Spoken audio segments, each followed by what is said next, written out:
Ecuadorian Amazon still. um, Give me just a second. Waiting for the computer to catch up with the... Okay, there we go. So, I'm sure we've all been impacted by COVID. Um, but here in the Amazon, it's pretty bad. I have encountered a number of disturbing situations, ranging from human trafficking to environmental destruction. That is, I guess the justification is that because there's no money because of COVID, the government has no choice but to sell 1/3 of its pristine Ecuadorian Amazon to the Chinese mining interests. We're having some trouble with our video editing program. That's why the videos are a little slow. We have a bunch done. But one of the things I'm going to publish soon is, wow, that glare is weird. Right above where we're living at the moment, the Chinese mines have totally destroyed a bunch of rainforest in order to extract the gold, and it's just that is a very difficult thing to stop. I don't know how we're supposed to fight that. I'm trying to work with the indigenous people here. I mean, I have some ideas. I don't know how solid they are. They're kind of long shot. For example, reinvesting the crypto, or reinvesting conservation funds in cryptocurrency in order to try to grow the money so that there's a stronger line of defense. It's one idea that I've had, that I've proposed to some of the indigenous here. But I'll tell you, the first thing that happened when we arrived in Puyo maybe a week ago, I was talking to a guy that is a pilot that flies in and out of the indigenous territory deep in the jungle, and we started talking about cryptocurrency and some of the opportunities to invest in psilocybin companies and green energy and all this stuff, and how much potential there was. And at some point in the conversation, he said to me, well, it would be good if you could help us learn how to make money, because we're having to do some immoral things with the indigenous people here in order to survive. And I didn't ask him to elaborate on that, but he showed me some pictures that a friend of his had taken of Shuar women, mostly naked with spears, and it obviously wasn't in a traditional kind of setting. So it definitely suggested that there was some exploitation going on just in order to survive. I mean, Peru has the plant medicine. Yeah, right. The plant medicine industry is attracting a lot of people, but even though Ecuador is, more or less the same kind of environment, actually the ayahuasca is more interesting in my opinion, because the plant that it's made from, Chalipanga, contains both 5-MeO and NN-DMT, so the visions are a little bit more interesting. And actually, ayahuasca, the name even originates with the Quechua people here in Ecuador. So I'm not really sure why it is that Ecuador has been overlooked in the plant medicine community. Sorry, my son's losing it over there, making it pretty difficult to concentrate. But so the story gets a lot worse, though, unfortunately, and it's actually kind of difficult for me, because one of my objectives, the reason that I invest in cryptocurrency, the reason that I'm even interested in building wealth at all, is that I feel like the right people having money is like, the redistribution of wealth is the redistribution of power, and that is how we level the playing field and achieve a sort of homeostasis. And so that's my fundamental motivation. And before I even came here, I'd conceived of the idea, you know, of trying to convince some of the conservationists to, invest in cryptocurrency, as I was saying earlier, and to try to turn over their conservation funds. And something that I've noticed along those lines is that a lot of the shaman here, even like the white shaman that were, Europeans and American guys, um, they're so the distaste that they have in their mouths from um, Western civilization, from American culture, uh, they want to reject it wholesale. And the problem with that is that you don't really have a lot of power to fight back if you don't have capital. I say all the time that uh, some of the rules in this world are dictated to us and not by us. And one of those parameters is that money is power. And so long as spiritual people uh, sort of have this disdain for money and power, and people that lust for power have no interest in spirit, we have a serious, serious, serious problem. And so, that's one of the main agendas that I have with this channel and with my entire life in general, is to try to convince, the people in this, on this side of the fence, that we need to embrace capitalism to some extent, at least to the extent that we can empower ourselves. So I don't have a ton of time, but I want to make sure that I communicate thoroughly exactly how bad this is getting down here. Uh, and don't get me wrong, there's plenty of inspiring stuff going on. There's wonderful stuff going on. There are a lot of beautiful people. I'm not trying to paint a picture that it's all dark and hopeless, because that's not the case at all. I mean, earlier today, we were in the park in Mississauga with the indigenous kids playing with the monkeys, which are incredibly gentle considering that they're, wild monkeys. They're extremely strong. They're grabbing people's bottles out of their hands and slamming them into the pavement. And that, the sound of it, the power of the monkey slamming the bottle into the ground. It was just so loud that it really just drove home how much, stronger than us they are by weight ratio. Um, so at any rate, and there's a lot of beautiful things happening in this community. The place where we were just living, since you are me, I'm not going to talk about it too much because we're going to make a video about it. But it's a group of indigenous women from a very misogynistic culture that were ridiculed and laughed at when they declared to go and start this eco lodge. And all of the tribe, including the other women, said, this is ridiculous, women can't run a business. And so now the property is beautiful. They've built all of these buildings themselves. There's like 3 men involved, but at this point I think there are like 20 women involved. So I just want to make it clear that I'm not trying to there's good stuff happening as well. But just to give you guys an example of the economic impact that COVID has had and the extremes that people are going to, I was told yesterday that in this community, the people are, no one has any money. So the economic impact of that is that the monkeys are, except for in the park, but like around where we live, no monkeys, there are no parrots, there are no boas, because they've all been eaten. The people are literally eating everything in the jungle in order to survive. And obviously that is not, that's not what we want to see. There's, nothing left. The only monkeys that are left are the really tiny ones that don't have enough meat to make them worth eating. And so,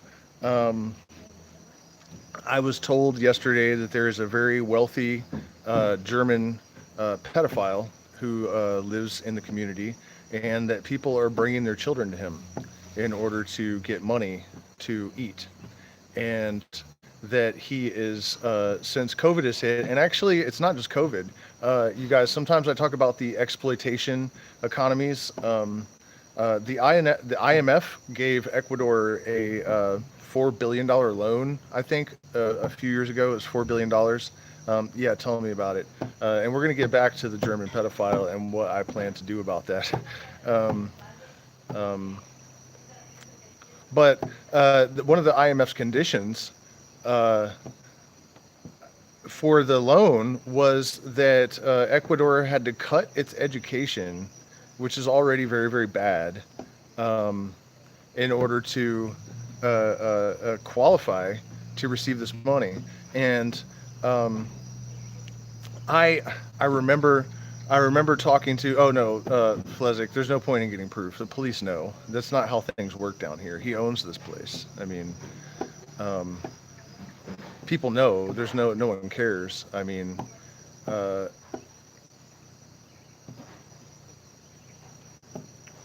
it's difficult, to be in my position to know these things, and I feel like I was saying about the IMF and how their condition for Ecuador to receive this money was that they had to cut education, and that wasn't all of it. I just don't want to go through a list because I'm not sure that I recall correctly everything, but I know that education was one of the things they said you have to cut.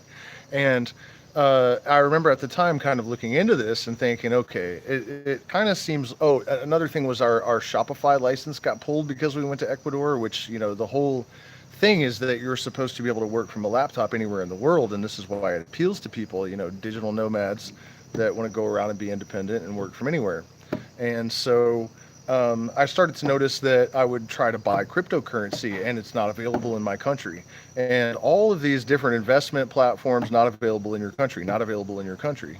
So uh, it started to occur to me that this seemed like an exploitation economy that is engineered. It's not like it's just, that people just don't get paid a lot here, that there's some sort of agreement, like the fruit companies are getting their labor for $20 a day.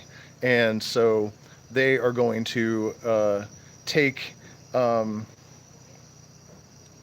measures to ensure that people don't have opportunities to improve their lives and to raise their wages, so that they can maintain these exploitation economies, like in India and China and places where the wages are very, very low, and companies are able to take advantage of child slaves. And I personally think that it's engineered. And if you guys saw the agreement that the IMF made Ecuador, I guess, sign or agree to in order to get that loan, that's what it looked like it was engineered to do. To, like, as long as you promise us that you're going to keep suppressing your own people so that our billionaire affiliates or whatever can maintain their exploitation economies and continue to make these massive profits, we'll go ahead and give you the money. And interestingly, no American that I have spoken to has heard of this, at least not in those explicit terms. And after an ayahuasca ceremony, there was a guy from Holland that was a PhD in physics, and his girlfriend worked for or what are they called, IGO or NGO, an NGO. And so, they were very forward-thinking, progressive, very highly educated. And the subject came up, and I said, I'm starting to think that exploitation economies are intentionally engineered. And it really surprises me that they both said, "Are you kidding me right now?" They teach about that in universities in Europe, So that was another indication to me, I guess, that the country that I would suspect, except for maybe China and maybe Russia, some of the other big ones, that the awareness of this engineered inequality is it's sort of hidden from the perception of Americans, who are probably more responsible for it than anyone else. And it makes it very difficult for me. We don't have a lot of money. We have no money, really. But when we're walking down the streets here and we see refugees with families, and I know that everyone else around is even less likely to be able to help them than we are. We always give them a few dollars. And it's impossible for me not to do that, even though we really can't afford to do it, because I know that I have the privileges that I have and the advantages that come from living in my society have that they've been built on the backs of these people that are still, suffering in order for us to sustain this sort of inflated privilege that we experience in Europe, and particularly in the United States, and really at tremendous cost to the entire planet. And I also, I'm not one of these conspiracy theorists that thinks that COVID is totally fake.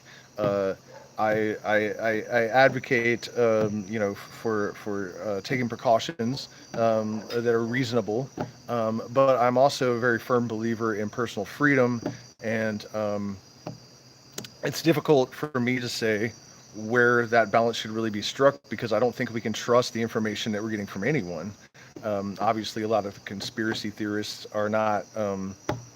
They're not having a lot of brains, and and they're not critically thinking critically, effectively. But at the same time, I think that getting your information from the establishment and the mainstream media is also completely stupid. So with a situation like this, like COVID, I think actually figuring out what's really going on is very difficult. But I have to mention this, because one of the rules for conspiracy, a successful conspiracy, is one of the first thing that you have to figure out is the key bono question: who benefits?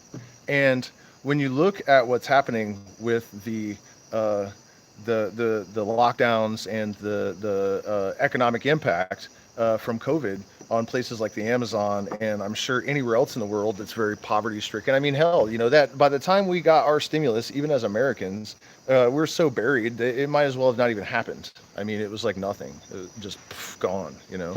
Um, it was just completely stupid. Really. I mean, I'm still thankful, but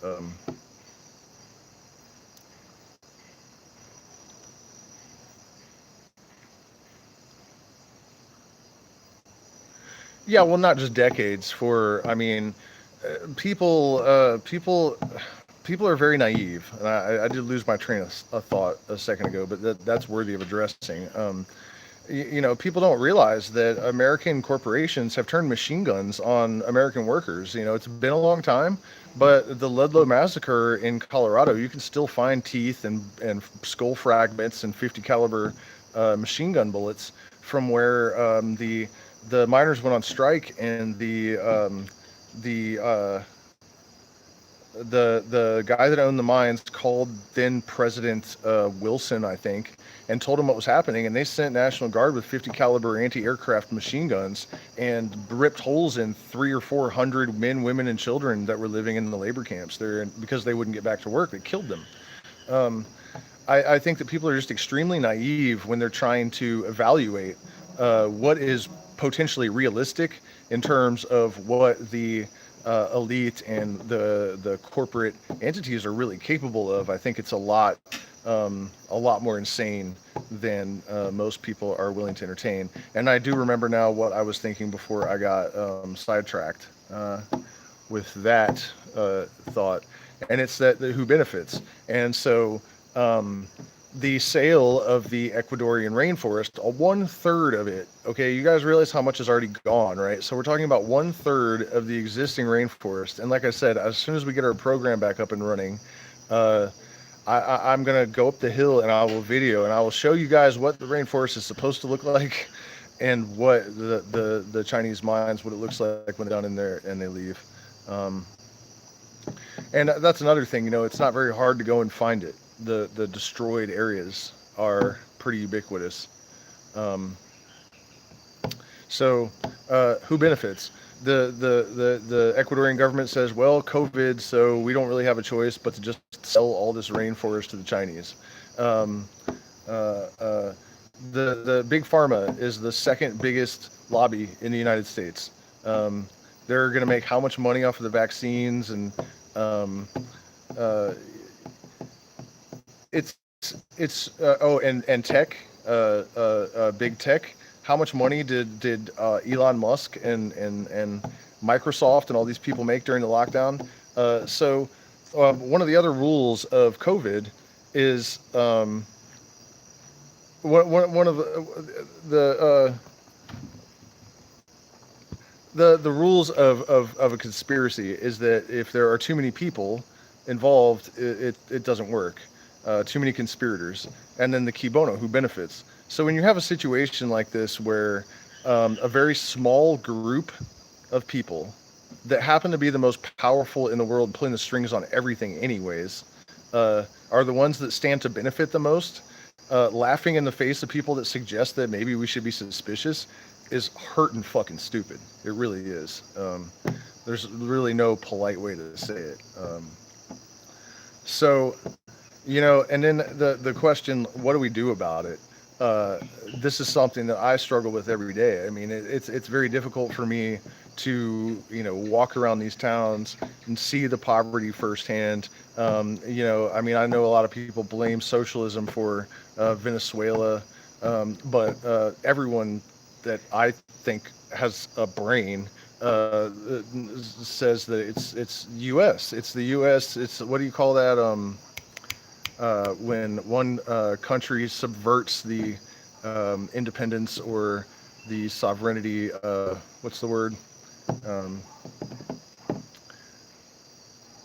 yeah, you can call it meddling. I mean, that's not. I was looking for. It starts with an S. I can't recall at the moment. But you get what I'm saying. They have massive oil fields down there, um, and no, it's not sabotage. It's something like that. Um, well, anyways, the word doesn't fucking matter. What matters is that in innumerable ways, the nation that I'm from that has exploited all of these people, I can't really just walk by them without feeling compelled to help. Uh, especially like during the last week, since I've heard about this German pedophile here, and and also I guess he's funding the school, and he's supporting a lot of the community in other ways. He's just sort of above the law, and they just need him, so nobody's going to do anything about it. Um, and this is what I was saying about building wealth and empowering ourselves. I mean, what am I going to do? Take this into my own hands to the extent that I go up there and you know, vigilante style, take this guy out. That doesn't seem reasonable. Uh, what I would like to do is just stand in his driveway and hand the families $1,000. Every one of them that comes up, and get your kid out of here. Don't come back. Here's the money you need to survive. You know. Um,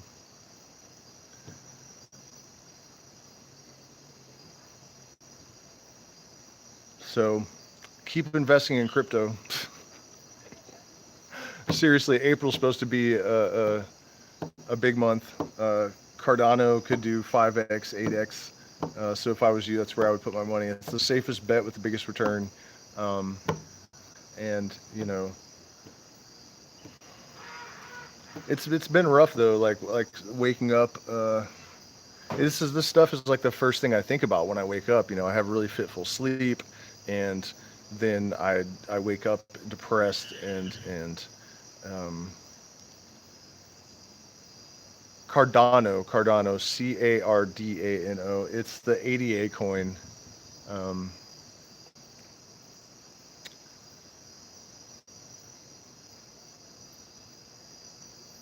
yeah, so that's the gist of this super depressing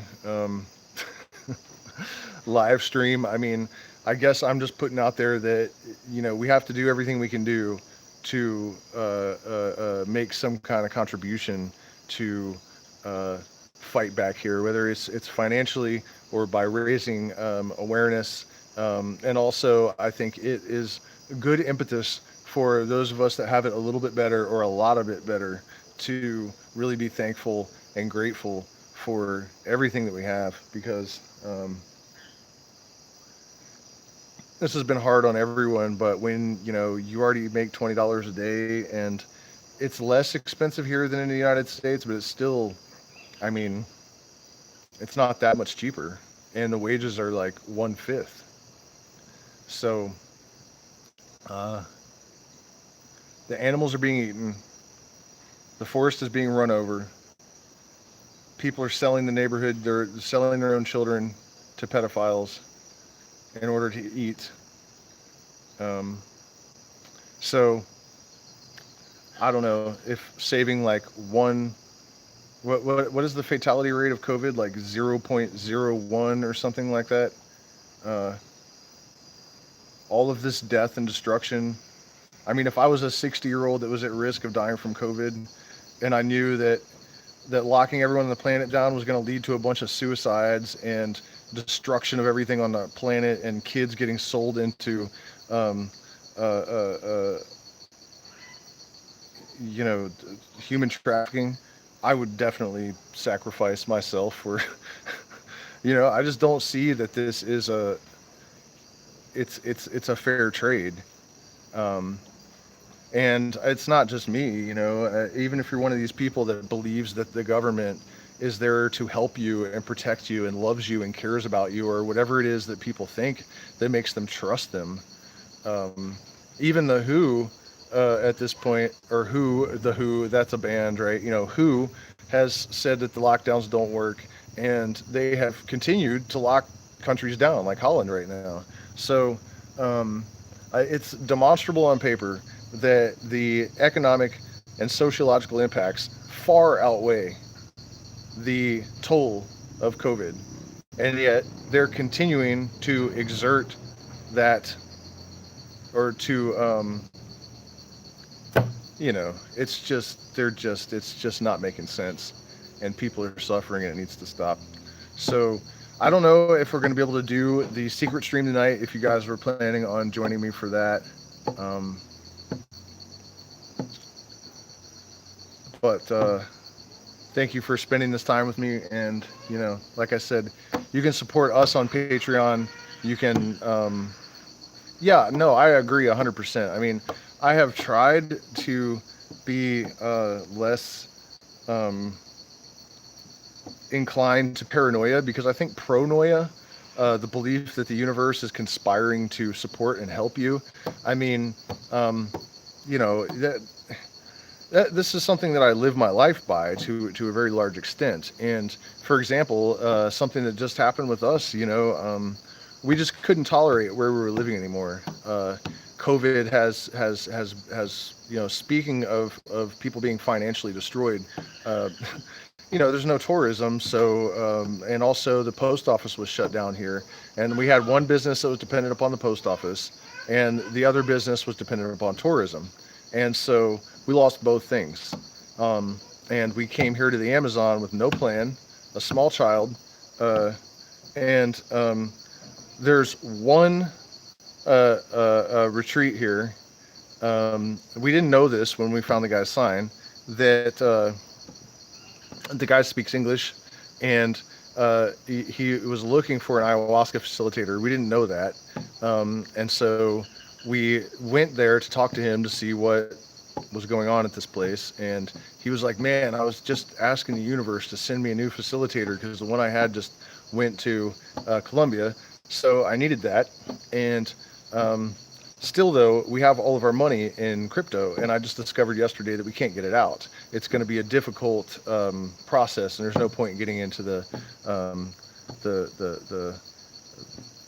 micro, or the minutiae of that. But it's a problem. And also, I don't want to take it out. We need these events that are happening. They're going to blow up Cardano, and these other coins are happening in April. If we pull the money out now, then it was, just stupid to invest in the first place. And so we heard about a house in town that was for rent, and the lady said, well, how about if I just let you just live there and you just take care of it? So we go into the jungle with no plan and looking for a place to have ayahuasca ceremonies so that I can work a little bit, as much as is possible, and we get free rent, and I'm just mentioning that because it really, if you've been following this channel for a long time, you know how many times things like that have happened to us in the last however many years. Of course, you have to be somewhat reasonable and don't expect things to happen that are beyond the realm of possibility. But it hasn't failed us yet that if you are following your highest purpose and you are sort of aligned with the positive and the creative and that which is conducive to sustaining life, that the universe supports you in ways that are surprising and very unlikely. And that is pronoia versus paranoia. So with that, I'm going to let you guys go and eat dinner. Please hit the like button, share, subscribe, support some kind of Amazonian conservation. Give as much as you can, and take as little as you can. And I know most of you guys are in the United States, and I think that one of the things you can do is to